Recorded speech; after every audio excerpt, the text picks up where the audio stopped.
करुणा के सागर तथागत गौतम बुद्ध और बहुजन समाज में जन्मे उन सभी महापुरुषों को नमन करते हुए आज की सभा की अध्यक्षता कर रहे प्रोफेसर डॉक्टर सुनील कुमार साहब, मुख्य अतिथि डॉक्टर आर के गौतम साहब, विशिष्ट अतिथि संजीव कुमार साहब, डॉक्टर जी सिंह कश्यप साहब दिखाई दे, डॉक्टर संजय सुमन साहब एंड डॉक्टर सी एस आज़ाद साहब, राम निवास प्रधानाचार्य इंटर कॉलेज रामपुर माजा, इन सभी का हार्दिक स्वागत करते हुए जो आज का विषय मंच से घोषित किया गया, आधुनिक परिवेश में भारतीय संविधान में डॉक्टर अंबेडकर का मिशन एवं हम सबका दायित्व।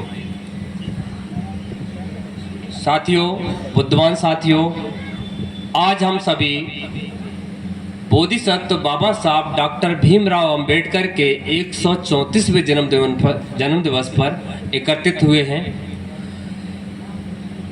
134वें वर्ष पूर्व आज भी यही सूरज निकला होगा, रहा होगा, वही चांद सितारे रहे होंगे, इसी प्रकार से हवाओं में वो नमी रही होगी जब बाबा साहब ने 134 वर्ष पूर्व महू मध्य प्रदेश में जन्म लिया।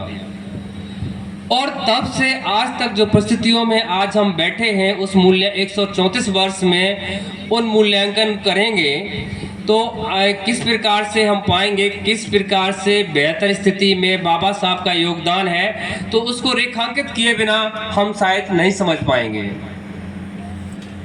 अगर 2500 साल पहले तथागत बुद्ध नहीं आए होते, 500 वर्ष पूर्व संत श्रोमणी संत रविदास, संत कबीर साहब नहीं आए होते, 134 वर्ष पूर्व डॉक्टर BR अंबेडकर साहब नहीं आए होते, तो हमारी स्थिति कैसी होती, इसका मूल्यांकन हम बहुत आसानी से कर सकते हैं। बस हमें 2 पीढ़ी के साथ बैठना होगा।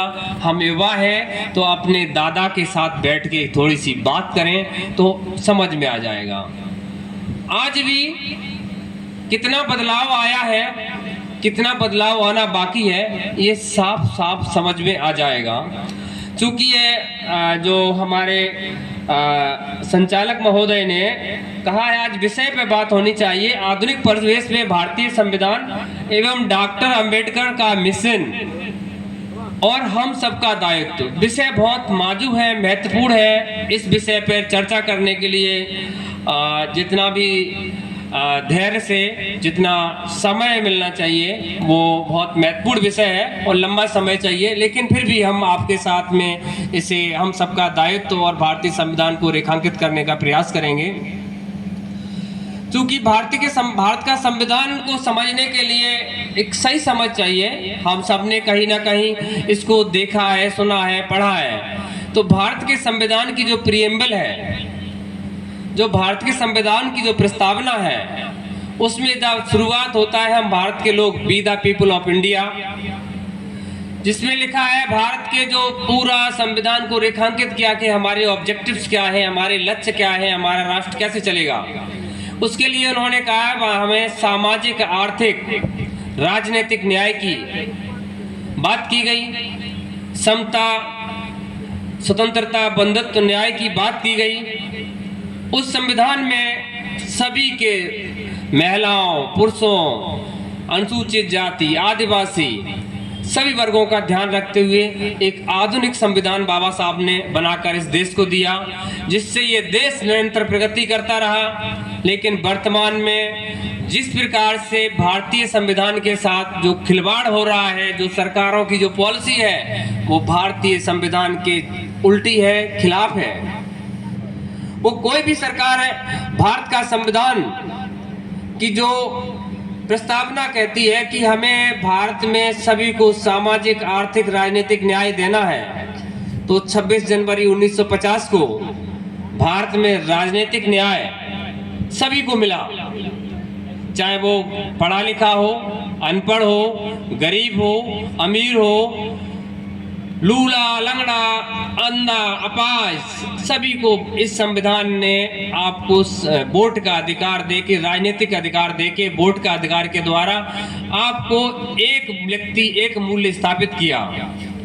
बाबा साहब ने कहा कि आज संविधान स्थापित राजनीतिक मूल्य से हम एक व्यक्ति एक मूल्य के ओर जा रहे हैं, लेकिन सामाजिक और आर्थिक न्याय में विषमता है, इस असमानता के साथ जा रहे हैं। हम आशा करते हैं कि ये विषमता असमानता आने वाले समय में जो देश के लोग हैं, हमारे लोग हैं, इसको पूर्ण करेंगे, इसके लिए संघर्ष करेंगे और सभी को सामाजिक आर्थिक न्याय देने में भागीदारी निभाएंगे। पर बहुत अफसोस के साथ कहना पड़ता है कि हम सब बहुत जोर से कहते हैं बाबा तेरा मिशन अधूरा, हम सब मिलके करेंगे पूरा, पर बात क्या है, वो मिशन अधूरा क्या है, वो मिशन क्या है, ये समझ शायद हमें नहीं आया, क्योंकि अभी तक हमने उस दिशा में कोई कार्य नहीं किया, कोई आवाज नहीं उठाई, कोई राजनीतिक पार्टियों ने आवाज नहीं उठाई। विधायक जी चले गए, स्वास्थ्य खराब था, नहीं आज तो मैं उन्हें समझाने का प्रयास करता कि राजनीतिक पार्टियां जो पिछड़ों की हितैषी बनती हैं, बहुजनों की हितैषी बनती हैं, उन्होंने सामाजिक और आर्थिक न्याय के लिए अभी तक आवाज क्यों नहीं उठाई। राजनीतिक पार्टियों के साथ साथ जो बुद्धिजीवी समाज से लोग आते हैं, सामाजिक कार्यकर्ता बुद्धिजीवी हैं, युवा हैं, जो आप राजनीति में लाने के लिए अपने आप को तैयार कर रहे हैं, उनको अभी तक समझ नहीं आया कि हमारा बाबा साहब का मिशन क्या है, ये अधूरा मिशन पूरा कैसे होगा, वो कौन कौन से रास्ते हैं पूरा करने के, उसमें कौन कौन सी अड़चने आती हैं, उनको हमें पहचानना पड़ेगा। बिना उन रास्तों को पहचाने, उन अड़चनों को पहचाने हम बाबा साहब के मिशन को पूरा नहीं कर सकते। हाँ, एक नारा जरूर लगा सकते हैं, बाबा तेरा मिशन अधूरा, हम सब मिलकर करेंगे पूरा। हर 14 अप्रैल को मैं सुनता आया हूँ, आज मैं खुद 45 वर्ष होने के आया हूँ, लेकिन वो मिशन अधूरा है, बस चलता जा रहा है। तो ये हमें सोचना पड़ेगा, इस युवाओं को सोचना पड़ेगा, इस पंडाल के साथ साथ उस समाज के हर व्यक्ति को सोचना पड़ेगा कि बाबा साहब का मिशन अधूरा कौन सा है, वो मिशन अधूरा पूरा कैसे होगा। ये विषय मैं आप पे छोड़ता हूं। विषय को रेखांकित कर दिया कि सामाजिक और आर्थिक न्याय हमें नहीं मिला है, जिसमें एक व्यक्ति एक मूल्य की स्थापना होना बाकी थी, वो हमने नहीं कर पाई। सामाजिक असमानताएं अभी भी उसी तरह पड़ी हुई हैं और भी जो खाई है गहरी होती जा रही है। आर्थिक असमानता में आप देखते जा रहे हैं कि किस प्रकार से गरीबी की जो खाई है बढ़ती जा रही है। तो सामाजिक असमानता में भेदभाव जारी है, आर्थिक असमानता में गरीबी खाई बढ़ती जा रही है। इन सबको रेखांकित करते हुए मैं थोड़ा सा शॉर्ट में चलता हूँ। बड़े बड़े विद्वान व्यक्ति बैठे हैं, उन सबको भी समय देना होगा। समय एक निश्चित सीमा में प्रकृति ने दिया है, उसमें सबको अपनी बात रखनी पड़ेगी।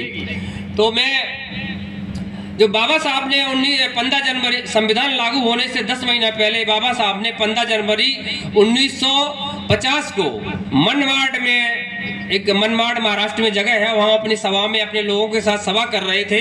तो उन्होंने कहा कि भारत में सच्चा समाजवाद हमारे लोग लाएंगे। उनका मतलब, हमारे लोग का मतलब क्या था कि भारत में सच्चा समाजवाद जो हमारे लोग हैं, जिन्होंने हमें, उन्होंने पूना पैक्ट से लड़के आपको जो आरक्षण दिया था, जो बुद्धिजीवी पैदा हो रहे थे, जिन्हें समझ बननी थी, उन्हें आशा थी कि ये लोग पढ़ेंगे लिखेंगे, समाज की मुख्य धारा में आएंगे तो लोगों को जगाएंगे, और जो सामाजिक आर्थिक न्याय में स्थापित नहीं कर पा रहा हूँ, ये आने वाले समय में ये लोग लाएंगे। ये उन्होंने मनमाड़ की सभा में बोला। उसके बाद भी उन्होंने ये संविधान में, ये भी संविधान लागू होते समय उन्होंने ये कहा था कि राजनीतिक तौर पे हम एकता की, एक व्यक्ति एक मूल्य की ओर जा रहे हैं, लेकिन सामाजिक आर्ता में असमानता की ओर हम स्थापित हो रहे हैं। यदि ये आने वाले समय में यदि राज्य के कार्यकर्ताओं ने और राज्यों ने सामाजिक आर्थिक न्याय स्थापित नहीं किया तो ये संविधान के मानने वाले लोग इस संविधान के पन्ने की धज्जियां उड़ा देंगे।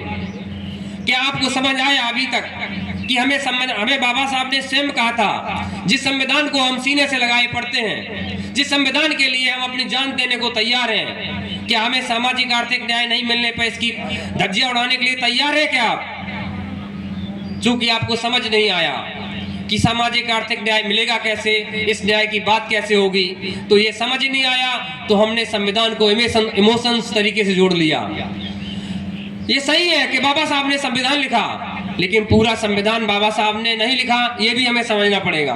बाबा साहब ने कहा है कि हम बाबा साहब के लिए संविधान में संक्षेप में प्रकाश डाल रहा हूँ। बाबा साहब के लिए संविधान के लिए रोशनी, खिड़की, दरवाजे सभी बंद थे। बाबा साहब ने अथक प्रयास किया, लेकिन 1940, 42, 1925, 40, 42 और 46 में संविधान सभा में उन्हें तो नहीं आने दिया। लेकिन बाबा साहब ने गांधी जी की जान बचाई थी पूना पैक्ट के दौरान। गांधी जी का विचार परिवर्तन हुआ, उन्होंने बाबा साहब को संविधान सभा में लाए।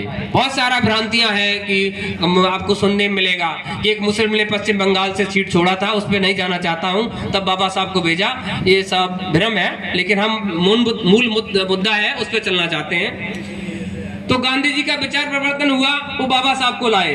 बाबा साहब को अपनी शर्तों के साथ आए कि वो पूना पेट का आरक्षण हमको लाना है, हमें अपराधियों का उद्धार करना है। यदि ये अधिकार मिलता है तो अपनी शर्तों के साथ, सीमित शर्तों के साथ उन्हें संविधान सभा में लाया गया। उन्होंने भरकस प्रयास किया, उन्हें अवसर मिला। कुछ उसमें कई लोग साथी जो संविधान सभा में प्रारूप समिति के सदस्य में लोग थे, उसमें कुछ दीवार हो गए, कुछ खत्म हो गए, कुछ देश के बाहर थे, किसी को इंटरेस्ट नहीं था। तो उनको काफी अच्छा समय मिला जिसमें उन्होंने आपके लिए काफी कुछ करने का प्रयास किया। और जो दायित्व हम सब पे छोड़ा था, उस दायित्व की ओर हमने देखा ही नहीं। प्रश्न अभी तक हमने प्रश्न खड़ा नहीं कर पाया, इस देश की जनता को सामाजिक आर्थिक न्याय कब मिलेगा। जब सामाजिक आर्थिक न्याय का प्रश्न नहीं खड़ा होगा तो देगा कौन, कैसे मिलेगा, इसको समझिए।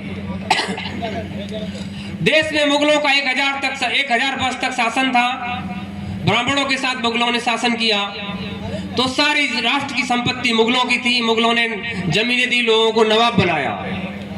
फिर अंग्रेजों ने मुगलों को खदेड़ा, उनको हराया, तो सारी संपत्ति अंग्रेजों की हो गई। जब अंग्रेजों ने देश आजाद किया, देश छोड़ा, तो उन्होंने लोकतांत्रिक राज्य की स्थापना की। इस सब में जनता को जो आप राजा की प्रजा हुआ करते, आपको जनता जनार्दन बनाया, आपके हाथों में वोट की शक्ति दी। आज आप राजा खुद चुनते हैं। जब राजा खुद चुनते हैं, इस देश की मालिक अब जनता है, तो इस देश के जितने भी उत्पादन के स्रोत हैं, उसकी मालिक जनता होनी चाहिए। तो इस देश की जो सरकार चुनी गई, उन्होंने ये जमीनें जमींदारों को क्यों दे दी। जमींदारों से जनता के बीच में आनी चाहिए थी। जनता मालिक हो चुकी है, देश की संपत्ति की मालिक जब जनता है, तो जनता को क्यों नहीं मिली, ये प्रश्न होता है। क्योंकि इस समय इस देश की जो मालिक है वो जनता है। सत्ता की शक्ति जनता में निहित है। जनता चाहे तो ये सरकार बदल सकती है, जनता चाहे तो ये संविधान बदल सकती है, जनता चाहे तो अपने लिए इससे उत्तम संविधान बना सकती है। ये सारी शक्ति जनता में निहित है, पर जनता समझ नहीं पा रही है। समझ क्यों नहीं पा रही है? बाबा साहब एक बार छोटा सा एग्जाम्पल कोट करना चाह रहे हैं। बाबा साहब एक बार संविधान में संसद से बाहर निकल रहे थे। उनके अंदर एक अजीब सी खुशी थी। उस खुशी को आचार्य कृपलानी ने भांप लिया और बोले, डॉक्टर अंबेडकर, आज आप बहुत खुश नजर आ रहे हैं। उन्होंने कहा, हाँ आज मैं बहुत खुश हूँ। आज हमने रानी के पेट का ऑपरेशन कर दिया है। अब राजा रानी के पेट से जन्म नहीं लेगा, अब राजा वोट पेटी से जन्म लेगा। तो जब ये आचार्य कृपलानी ने सुना, तो उन्होंने कहा, ये खुशी आपकी बहुत दिनों तक टिकने वाली नहीं है। बोले कैसे? कि बोले आपकी जनता गरीब है, लालची है, समझदार नहीं है, बिक जाएगी, बिकाऊ है, हम उसे पैसे की ताकत से खरीद लेंगे, अपनी सरकार बनाएंगे। तो बाबा साहब ने कहा, ये ठीक है कृपलानी कि आपके पास पैसा है, जनता को आप खरीद लोगे, लेकिन जिस दिन जनता को अपने वोट की मूल्य पता चल जाएगा, उस दिन तुमसे बड़ा कोई भिखारी नहीं होगा। तो ये मेरे देश की जनता को समझना पड़ेगा। आप